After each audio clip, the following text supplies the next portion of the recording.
Assalamualaikum warahmatullahi wabarakatuh.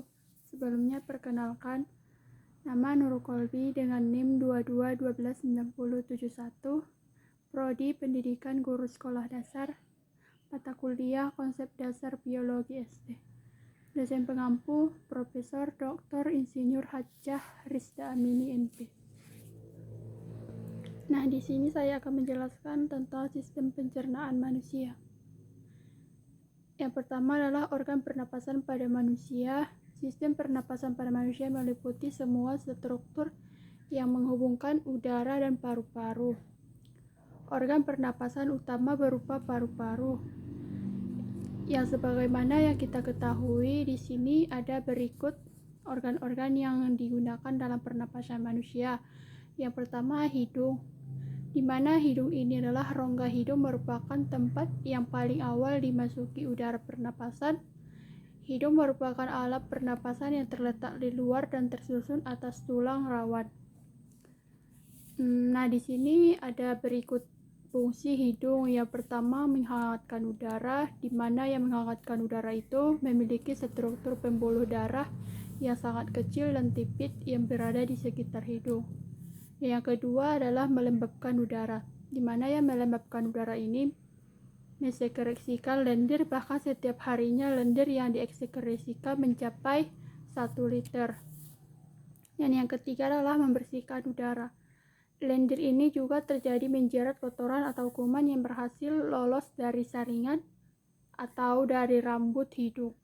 Nah, yang kedua adalah laring, di mana laring ini disebut juga pangkal tenggorok atau kotak suara. Bagian sebelah atas laring disebut paring, memiliki panjang sekitaran 4 cm. Nah, di sini ada struktur laring disusun oleh keping tulang rawan antara lain sebagai berikut. Nah, yang pertama adalah tulang rawan epiktolosis berjumlah 1 dan terletak di puncak laring berbentuk daun. Nah, dan yang kedua adalah tulang rawan. Tulang rawan tiroid ini adalah berjumlah 1 atau berbentuk seperti yang kita ketahui perisal yang terletak di sebelah anterior dari laring. Nah, dan yang ketiga adalah tulang rawan krikoid yang berjumlah 1 dan membatasi bagian bawah laring berbentuk cincin. Nah, yang keempat adalah tulang rawan arytenoid berjumlah dan terletak di atas krikola yang berhubungan dengan pola atau pita suara. Dan yang kelima adalah tulang rawan karnokulurlar berjumlah 2 dan terletak di atas cryptenoid. Nah, dan yang terakhir adalah itu tentang tulang rawan conformis berjumlah 2 atau terletak di antara epikiotis dan arytenoid.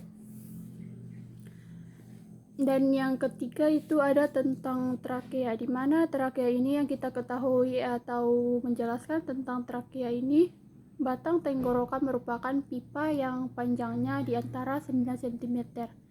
Di mana cm ini merupakan batang tenggorokan atau trakea merupakan pipa yang dindingnya terdiri 3 lapis. Nah, yang kita ketahui itu ada 3 lapis tentang trakea itu. Yang pertama, lapis luar terdiri atas jaringan ikat. Yang kedua adalah lapisan tengah terdiri atas otot polos, dan itu pun ada cincin merupakan di sampingnya itu merupakan tulang rawan. Dan yang terakhir adalah lapisan terdalam terdiri dari jaringan epitel bersilia. Trakea ini dilapisi oleh selaput lendir yang dihasilkan oleh epitelium bersilia.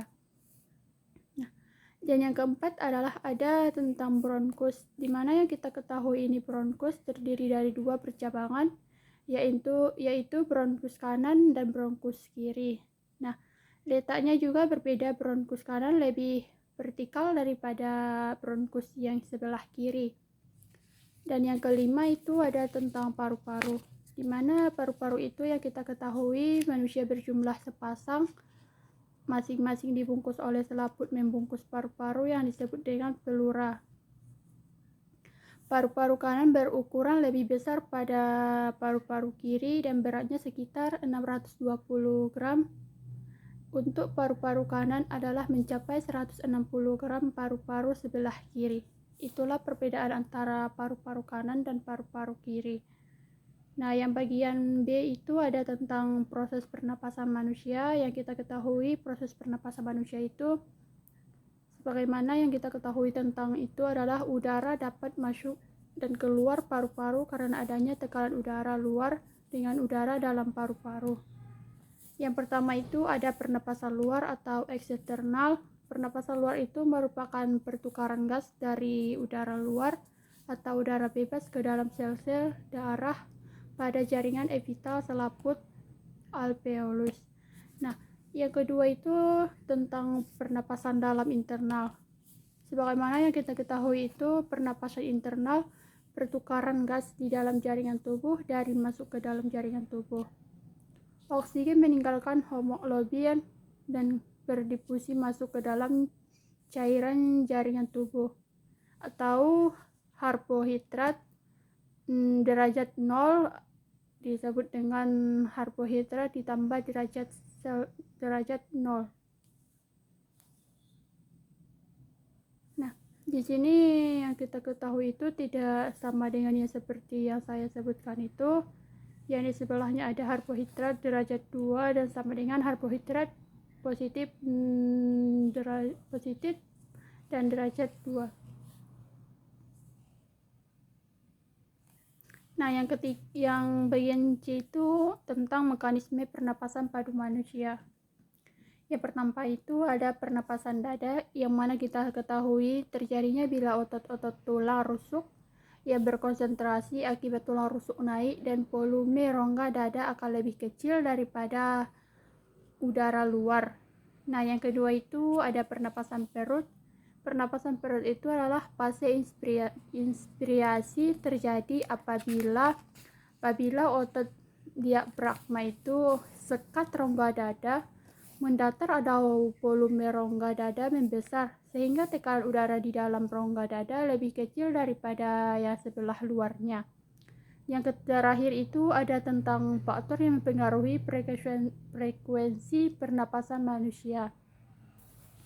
Nah, yang pertama itu ada umur. Umur itu yang mana kita ketahui makin bertambah umur seorang akan makin bertambah atau makin merendah frekuensinya pernapasan. Yang kedua itu ada jenis kelamin. Jenis kelamin ini seperti yang kita bayangkan, seperti laki-laki pada umumnya lebih banyak bergerak sehingga lebih banyak memerlukan energi. Dan kebutuhan oksigen itu daripada produksi atau Celsius derajat 2. Nah, sekian dari materi saya. Saya mengucapkan terima kasih atas kekurangan dan kelebihannya. Assalamualaikum warahmatullahi wabarakatuh.